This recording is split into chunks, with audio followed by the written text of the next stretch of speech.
तो ये आपको बोले, पहली बात तो ये है। तो पाकिस्तान और अफगानिस्तान के मसले बढ़ रहे हैं। कश्मीर को लेके स्टेटमेंट आया, अभी वो यहाँ देवबंद भी गए थे, देवबंद में उनका बड़ा आदर सत्कार हुआ। इसको लेके पाकिस्तान की ओर जल रही है कि देवबंद में उनका बड़ा आदर सत्कार हो रहा है, कि हिंदुस्तानियों ने क्या कर दिया, उम्मा के सिपाहियों को हिंदुस्तान बुला के दिमाग ब्रेन वॉश करके अगेंस्ट उम्मा स्टेटमेंट दिला दिया। और यहाँ वहाँ इजिप्ट विजिप्ट में वो सब देखते रह गए, यार ये क्या हो गया। वैसे तैयब अर्दोगन का एक बड़ा ड्रामा, वो भी आपको बोलने वाला हूँ, बने रहिएगा। आज बहुत कुछ है अपने पास बात करने को। सॉरी मैं दिन में आज आ नहीं पाया, कहीं व्यस्त था, थोड़ी कुछ अनफॉर्चुनेट सिचुएशंस थी, उनमें फंसा रहा मैं। नहीं तो एक दो मेरे को लाइव दिन में करने थे, मैं नहीं कर पाया आज, कल कर लूंगा भगवान ने चाहा तो। अब दूसरा जो हमारा मेन मसला है वो है इसराइल वाला। इसराइल के बाद है ट्रम्प्स लाइफ इन डेंजर और मोदी स्किप्स इजिप्ट, ये सब हम बात करने वाले हैं। तो पाकिस्तान ने थोड़ा ज्यादा समय ले लिया हमारा, क्या करें, पाकिस्तान से मैं प्यार भी तो इतना ही है ना, है ना। प्यार कितना प्यार है आप जानते, बहुत प्यार है, दिल का टुकड़ा है, दिल का टुकड़ा है। कोई इधर गया, कोई उधर गया। चलिए, बेंजामिन नेतन्याहू, आज अभी खबर आई है कि ट्रम्प साहब ने कोई दस्तावेज साइन कर दिया। वो कह रहे 3000 साल बाद यहाँ पीस हुई है, पीस होगी, गोल्डन एज है वो। ट्रम्प साहब पहुंचे इसराइल में, उन्होंने इसराइल के पार्लियामेंट को संबोधन किया। इसराइल ने कहा जी आपने बड़ा अच्छा काम किया, युद्ध रोका, ये सब हुआ, वो सब हुआ। वहीं इसराइली पार्लियामेंट में उनके अगेंस्ट प्रोटेस्ट भी हुआ। कुछ अरब इजरायली सांसद थे जिनको उठा के बाहर फेंका गया, एक शायद जूश सांसद भी था, उसको उठा के बाहर फेंका गया, कहता जी पैलेस्टीन स्टेट को रिकॉग्नाइज करो, जो ट्रम्प नहीं कह रहे।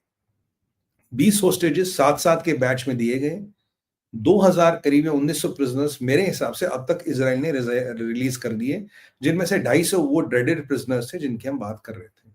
बाकी 3-4 कॉफिन्स की बात हो रही है, 28 में से 3 या 4 कॉफिन्स की बात हो रही है। बाकी कॉफिन्स कहाँ है हमें नहीं पता, कब रिलीज होंगे हमें नहीं पता। सिचुएशन ये है कि Hamas is back in Gaza. Hamas ने खान यूनिस में आज परेड किया, अपनी मिलिट्री माइट दिखाई।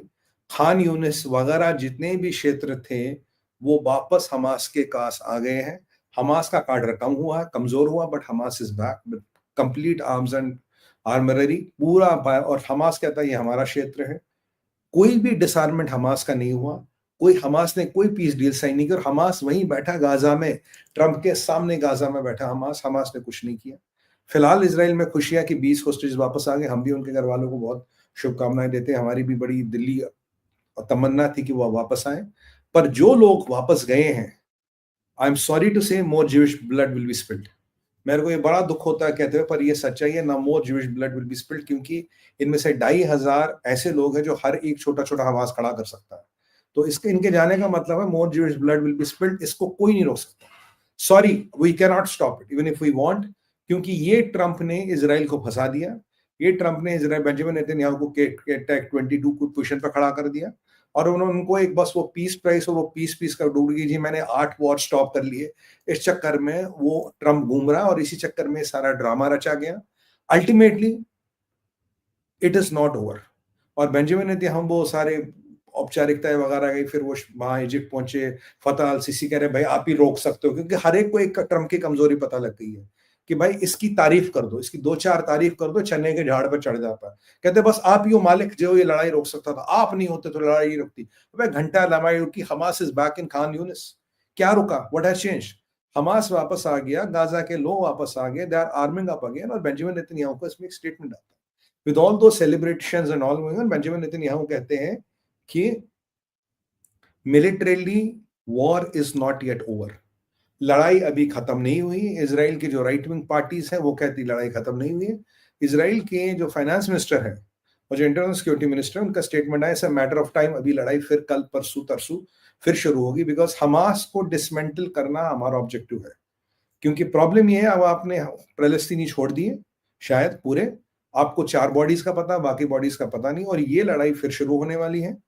बेंजामिन नेतन्याहू इस काइंड ऑफ सिग्नल की लड़ाई फिर शुरू होगी, ये ओवर है। ट्रंप ने वहां आदि भाषण दिया, उसके बाद वो पहुंचे हैं शर्म अल शेख में फतेह अल सीसी के बाजू में बैठे हैं, और वहां उनकी हवा पोशी हो रही है। जैसे वैसे फ्रांस के मैक्रोन, आपके स्पेन के प्रेसिडेंट जॉर्जिया मेलोनी, इन सबको बुला करीब 20 लीडर बुलाए थे वहां पे। ये जो वहां पे जो सॉन्ग एंड डांस, जो संगीत और नृत्य का रंगारंग कार्यक्रम हो रहा है, उसमें ट्रंप कुछ साइन कर रहे हैं। ये मुझे पता नहीं लगा क्या साइन कर रहे हैं, किससे साइन कर रहे हैं। मतलब Trump with infinity God, Trump with Jesus Christ, Trump with almighty, मतलब अल्लाह किसके साथ साइन कर रहा है? मतलब श्री राम के साथ कुछ साइन कर रहे हो क्या भैया? क्या साइन कर रहे हो? किसके साथ साइन कर रहे हो? मतलब आप what is Trump signing? I don't know what is Trump signing, मुझे समझ नहीं व्हाट इज ही साइनिंग। कह रहा पीस आ गई, पीस आ गई, गोल्डन एरा आ गया, मिडिल ईस्ट का आ गया, और ये मिडिल ईस्ट फिर एरप्ट होगा क्योंकि बेंजामिन नेतन्याहू ने बोला war is not over. Israel में जहां खुशियां है कि होस्टेजेस वापस आ गए, वही गम है कि केवल 20 आए और 28 का पता नहीं। Hamas is back into business, और हमास ने, जैसे मैंने आपको कल बोला, कल ही उन्होंने एग्जीक्यूशंस करने शुरू कर दिए थे। जो उनके राइवल गैंग्स है, जिनको उन पे शक था कि भाई इन्होंने इजरायलियों की मदद की है या they are somehow close to Israel, they have just started executing this people. तो Hamas is back in business. Iran चुपचाप बैठा है, they are waiting for the right point of things to do.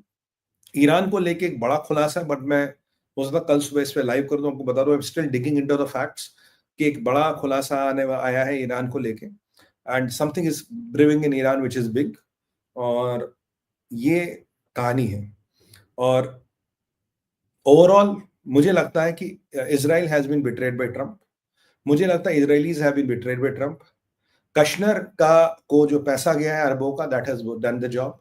Steve Witkoff को जो पैसा गया अरबों का, that has done the job. क्योंकि हुआ क्या, हमास इज बैक। हमास खत्म नहीं हुआ, हमास खान यूनिस में है आज। हमास इज ओपनली घूमोइंग in Khan Younis with guns, और कह रहे हैं हम तो जिहाद के लिए तैयार हैं, हम जिहाद के लिए लड़ेंगे। तो ये मैटर, और अगर मैं इसराइल के चीफ को इंस्ट्रक्ट करूं, उन्होंने भी कहा कि भाई अभी तो एक टेम्पररी ट्रूस है, बट अगर ये स्थिति ऐसी रहेगी, मिलिट्री एक्शन के लिए इसराइल हमेशा तैयार है। तो मुझे लगता है अब की बार अगर होस्टेजेस भी नहीं है, they should go and dismantle Gaza completely, क्योंकि अब होस्टेजेस का भी डर नहीं है। This is the golden opportunity for Benjamin Netanyahu to cement his legacy. I am Netanyahu, अगर मैं होगा I will go and do it, क्योंकि ये आपको खत्म करना पड़ेगा हमास को, तब तक इस क्षेत्र में पीस नहीं आएगी। मिडिल ईस्ट में peace is a joke. Middle east में पीस कभी नहीं हो सकती। मिडिल ईस्ट में पीस एक बदला मजाक है जो आप और हम चाहे तो आने वाले 10 साल तक करेंगे। मिडिल ईस्ट में सर शांति नहीं आ सकती, ये आप मान के चलो। Middle east is a whirlpool of undercurrents where undercurrents never settle। ये कहानी ईरान का शांत होना, मैं बार बार आपको कह रहा हूं, ईरान का शांत होना एक बहुत बड़े तूफान के आने का संदेशा है। ईरान शांत नहीं होता। ईरान एक ही कंट्री है जो इजराइल से भिड़ता है इस्लाम को लेकर, और किसी की औकात भी नहीं है। बट अगर वो शांत पड़ा है तो कुछ ना कुछ वहां इज ब्रीविंग। बट ईरान, आप जानते हैं, ब्लैक बॉक्स है, उसके अंदर से इंफॉर्मेशन निकालना not easy. I am trying my best and I will get hold of what I am hearing. मैं शायद कल वन में वो लाइव करके आपको बता दूंगा, या उस रात को ही कर दूं, अगर depending on something sensational comes up, so watch out. अब ट्रम्प्स लाइफ इन डेंजर, अब ये क्या कहानी है? ट्रम्प्स लाइफ इन डेंजर, ये क्या कहानी है? सोच के आप थोड़ा हैरान होंगे। एक बंदा है यूरी गिलर, URIGEILER। ये एक काइंड ऑफ भविष्यवक्ता है, ये भविष्य बताता है। इज अ काइंड ऑफ आप एक तरह का ज्योतिष कह सकते हैं इसे, फ्यूचर टेलर कह सकते हैं इसे। ये इजरायली बंदा है, if I am not wrong.